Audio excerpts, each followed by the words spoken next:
Welcome back to another edition of the Educational AD Podcast. We couldn't do this without the incredible support of our sponsors, and we want to start by saying thank you to all of them. First, thanks to our diamond sponsor, Varsity Brands, including BSN, Varsity Spirit, and Herff Jones. Varsity Brands, elevating student experiences in sport, spirit, and achievement. We also want to thank our platinum sponsors, Ephesus Lighting, innovating a brighter future at every level. Gilman Gear, always a step ahead. Camp Mobile, where teams communicate better. Hometown Ticketing, simple and easy online ticketing. And Vital Signs, bring student achievements to life. Thanks to all of our great sponsors. Welcome back, everyone, to the Educational AD Podcast. Our guest today is a national leader, Amanda Waters. She's a certified athletic administrator, and she's the athletic director at Mater Dei High School in Santa Ana. Amanda, welcome to the show. Thank you so much for having me. I appreciate it. Look forward to it. And we're excited to have you. Well, as you know, the life of an athletic director is very busy, especially these days. So we're going to jump right into it. We always like to let our listeners learn a little bit about our guests. So tell us about yourself, where you grew up, where you went to school and college, and how your love of sports led to maybe that first teaching and coaching job. You know, I'm originally from Maine. That's where I grew up, about as far away as possible from California. I played basketball and softball in college at Husson University. That's in Bangor, Maine. Oh, yeah. Had an amazing basketball coach, amazing coaches in general, but I had an amazing basketball coach who kind of changed my life a little. And without her, I probably wouldn't have gone down the sports path. She was so motivating and just a fantastic person. And she's still there, which is fantastic too. So I have two children, 11 and 13. We just moved from Carlsbad. I was at Carlsbad High School, their AD for 6 years. And I got the opportunity to come to Mater Dei. And the first interview question they asked was, what do I know about Mater Dei? And I said, I know that I don't want to play you. That's what I know. Good answer. For me, it was like, if I don't want to play you, I want to work there. So yeah, that's pretty much the gist of me. Okay. Well, starting out, as a teacher coach, what was the transition for you into administration? Yeah, I coached basketball for a long time. I coached softball as well. I loved the kids and I loved being around it. I felt like in an administrator role that I would have a bigger impact. Maybe I could explain to those coaches the why of why they do it. And I think sometimes coaches forget after years of doing the same thing, why did I actually get into coaching? And they kind of forget that sometimes. So reminding them of the why do you coach? Why do you want to lead these young people is a big question. And so I think from an administrative standpoint, that I bring that to the table and can affect more programs than just my own. You already talked about this. In our business, leadership and mentorship is so key. You mentioned your college coach. Who have been some of the other mentors that, as you go through your day, you can still hear their voice? You can still hear their instructions and encouragements. Yeah, I think probably my dad was one of the biggest. I lost him in 2013 to cancer, but he would love all this. Like if he was here, he'd be all excited. I got inducted into my college Hall of Fame and my basketball coach inducted me. He would have loved that. And then you look at the big ones. I've met Tom Izzo a few times. I've met Jim Boeheim a few times. They're extremely motivating. And then you have the people that you see all the time, like in the San Diego section, Jerry Schneep, John LeBeta were big for me. They were people I could lean on, and all of the ADs in North County Conference. I mean, just good people. And which has helped me here because I built some of those relationships and I know some of the people in Orange County due to those relationships. So, for me, I think you take a good thing from everybody, like you may have a certain one person you always go to ask questions, which was John LeBeta for me. My first year as an AD at Carlsbad, I think I had him on speed dial and I said, thank you so much. I'm sorry, but because you want to do things right, because again, it's affecting kids. So, for me, I think everybody that you meet, you can take something positive from that, and add it to your arsenal. Mhm. You talked about your move from Carlsbad to Mater Dei. You've also started something quite unique this year that not only is impacting, athletic directors in your state, but nationwide. Tell our listeners a little bit about the National Athletic Directors Resource Network and how it came to be and where you see it going in the next months and years. It's interesting because when I was a new AD, you look for resources, and you try to find places you can learn things, and it was always hard for me to find that. Like you could find a little bit here and a little bit there, but nobody really talked to anybody. So when all of this happened in March, my buddy Ira Childress from Florida, Gulliver Prep in Florida, reached out to me. We had kind of been in contact via LinkedIn, which is funny because we both are on there just actively looking for things that can help our kids. And so he reached out and said, "Hey, what are your thoughts if we just started like a call or something?" And I'm like, "I think that sounds great." And I think the biggest thing for us is we didn't want it to be money at all, ever. We wanted it to be all about information. We wanted to be all about helping as many different ways as we can. And I think, short term, it's been a lot of the COVID stuff. How do we plan? How do we prep? What are different states doing? Which has been interesting for me to hear the differences in every state, right? And the jealousies that I have on some of the states that are opening. But it's been really interesting, and it's been inspiring with all of the ADs. They're as passionate as we are, and I think that's incredible. Like to have all of these ADs as passionate as we are across the nation on this call, like it makes me feel good about who are leading our young people. Like, and for me, that's incredible, like that feeling. And then longevity wise, we would like to continue to where it's like, if you're a new AD, we'll have you on this day and we'll talk about everything you need to know. And if you're an experienced AD, what do we need to know? What are the hot topics of the day? What's coming up with the NCAA? What can we do to help get our kids into colleges and bridge some of those gaps? So, I mean, longevity wise, we're looking to go as long as people want us to go. Because it's just been so great. It really has. Well, I've been able to, I don't want to say beyond, I've been able to watch and observe, a number of your shows, and they are great. I think, the network component, letting those young ADs or those veteran ADs know that, there's others out there like them. And then the information, the resources that you provide, it's just been great. You mentioned COVID. Let's go ahead and talk about it a little bit. I know you were at Carlsbad this past spring, so I've got kind of a two-part question. What were some of the things that you did at Carlsbad when COVID first hit for your kids, your coaches, your community? And then now, you're at a new school and we're looking nationally at trying to restart sports. What's going on right now in your part of California regarding starting up again?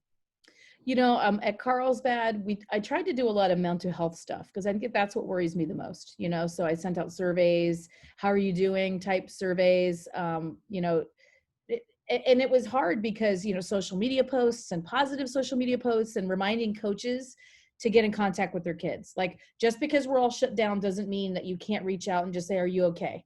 And me reaching out to my coaches almost every other day saying, hey, just checking in, making sure you're okay.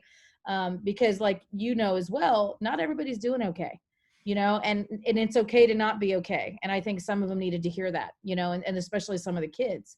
So I know as far as Carlsbad goes, that was kind of the direction I was in down there, which was really good. And then Sam Eshelman took over for me, who's now their new AD, who is our basketball coach. So he's doing great. I told him anything he needs, he can call me for sure. And then Mater Dei, I get here my first day and kids are in summer camps. I was so excited. I was like, they're having a great time, like happy kids. And then obviously they shut us down. But I will tell you this, I am so extremely impressed with the people that work here and the protocols we had in place. I mean, we had over 700 athletes in summer camps. I mean, that's incredible.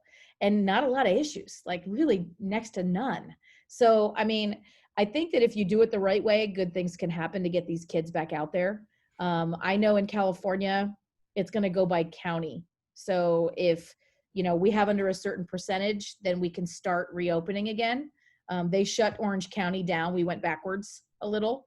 And so until we start moving forward again, we're kind of shut down again at this point. So I know from a Catholic school perspective, we've tried to, we're trying to get a waiver so that we can get kids back to school, but we have the luxury of having class sizes of 12 to 15 where we could social distance and we could have them do hand sanitizer and wearing masks. And, so we're very lucky with what we have. But we're also utilizing what the health department is saying. Like, in order to get back to school, you need to do A, B, C, and D. And we're checking those boxes. And our admin has done an amazing job at getting, this hybrid system where kids would be on campus for half the day. And then, I want to have that schedule when I was in high school. Like, Exactly. So, you know what I mean? Like, so, they've done such an amazing job and a lot of hard work on it that I'm hoping they allow us the opportunity to maybe even be a pilot for out here to say, look, here is how you can open and here's how you do it. So that's kind of what we're hoping. And Mater Dei tends to like to, make pretty big statements when they come to certain things. We have a fantastic sports program. And I think this just catapults us into okay, they're really thinking outside the box, like how to get these kids back to school. And so I'm hoping, like, they pushed our start. We were supposed to start August 10th for school. Now we're not starting until August 31st.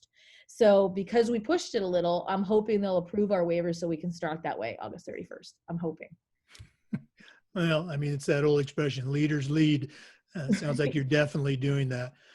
What's been the response from the kids, your student athletes, the coaches, and the parents to, what's happened so far and the plan moving forward? I think that the parents were very excited, like, to start camps and get kids out there.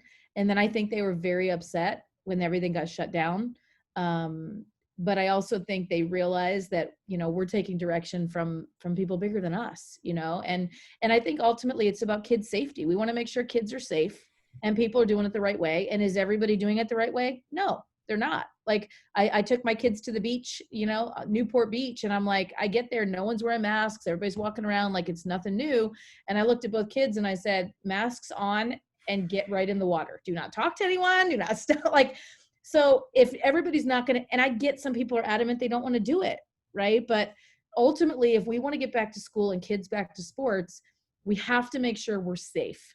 And safe is different for a lot of people, So I think we're doing it the right way. I'm hoping other people will start to see they've got to do it the right way or we don't open. Yeah, we've been talking about the variety of responses nationwide. I was sharing with another AD just the other day. You have two states, not California, not Florida, but two different states. They're adjacent to each other, pretty good-sized states. Both have major population centers. Both have rural schools. And they're approaching it completely opposite ways. And they cite their own state sports medicine committee as why they're doing what they're doing. This state's opening without changes. This state's delaying till January. So what we've seen is there really isn't an accepted best practice that we can all get in line. You kind of just have to look at what's best for your own kids. Agreed. And I think a lot of it is, when all of this starts turning political, then it just gets mushy, right? So I think that everybody's kind of have to figure out what works for their area. Our area is different than some of the other areas in California. And same in Florida, right? So some of your areas are going to be different. Some people are ready to open and some aren't.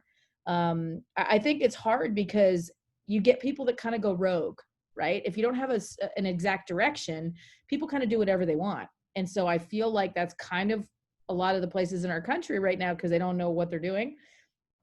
And they're kind of just going rogue with it.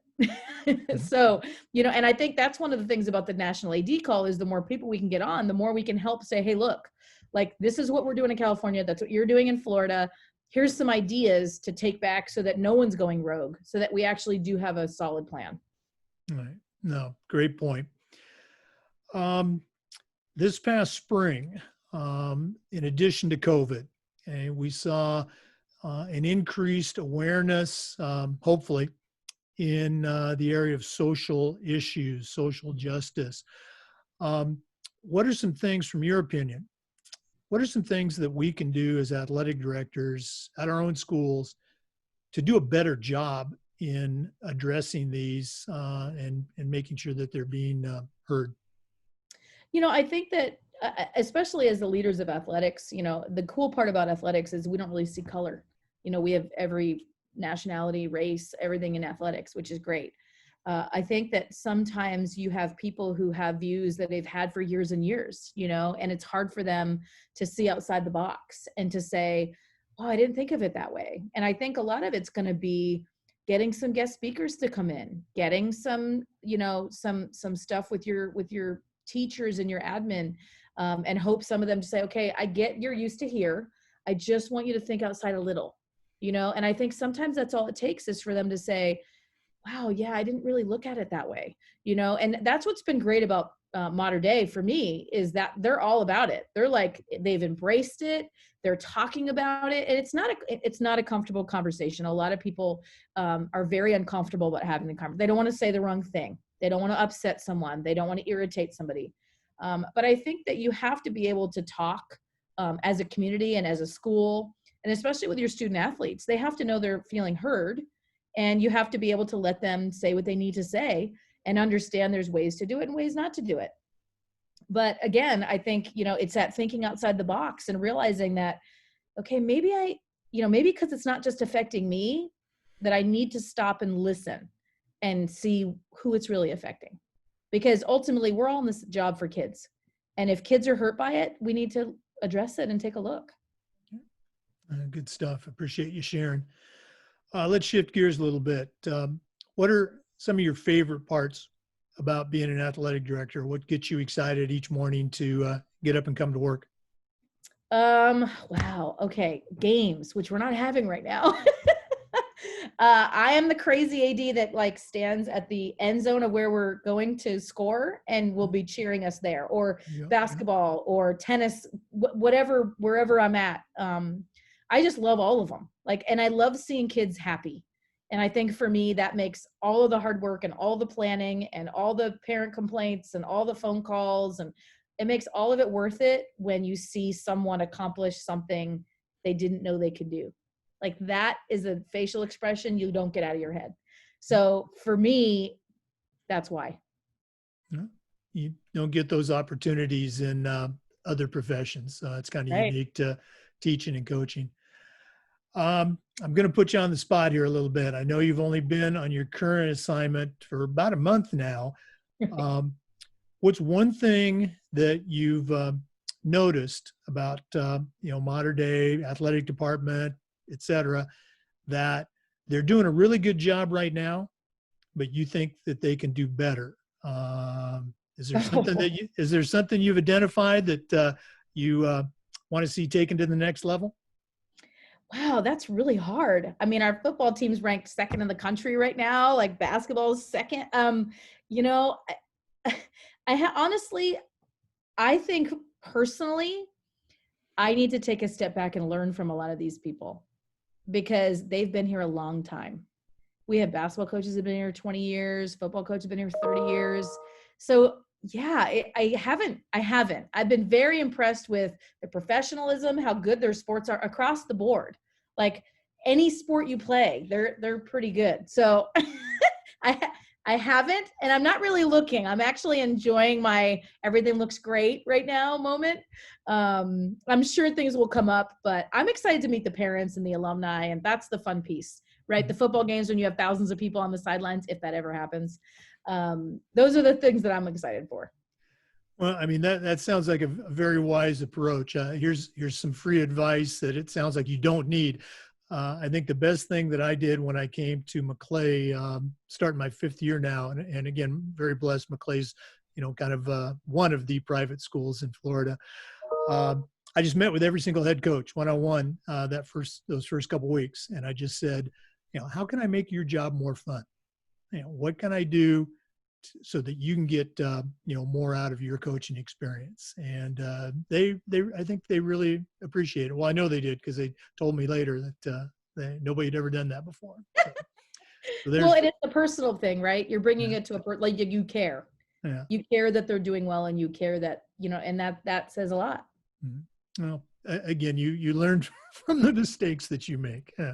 For sure. For sure. Well, Amanda, this has just been wonderful. We could go on for a long time, but I know you've got things to do. We always like to end with what we call the athletic director's toolbox. You're an experienced AD, you're in charge of an elite program, and now your job is to send out a brand new AD on their very first job. But I'm only going to let you put 3 items in their toolbox. What is going to go into Amanda Waters' athletic director toolbox? Wow. Okay. My toolbox. Communication. Number one, have to communicate with everybody. Meet with everybody, communicate with everybody. So that would be a checklist of all of communications and who to talk to. The second would be how to do things, how to do all of it, how to schedule officials, how to schedule buses, and that would be a kind of a how-to. So communicate, how to. And my third one is coaches' relationships. Here are your coaches, here are their cell phone numbers, talk to them, find out how they're doing, get to know them. So a lot of it for me is building relationships, if you couldn't tell. So I think those 3 things, and you have to be a grinder. So on the top of it, all 3 of them, it has to say, you're going to be working a lot. You're going to grind, but if you do, it'll be worth it. Oh, absolutely. You got to embrace that grind, right? Without a doubt. Okay. Well, Amanda Waters, thank you so much for being on the podcast today. Some great information. Appreciate you sharing. Thank you so much for having me. To our listeners, thanks as always for tuning in. Come back again next time for another edition of the Educational AD.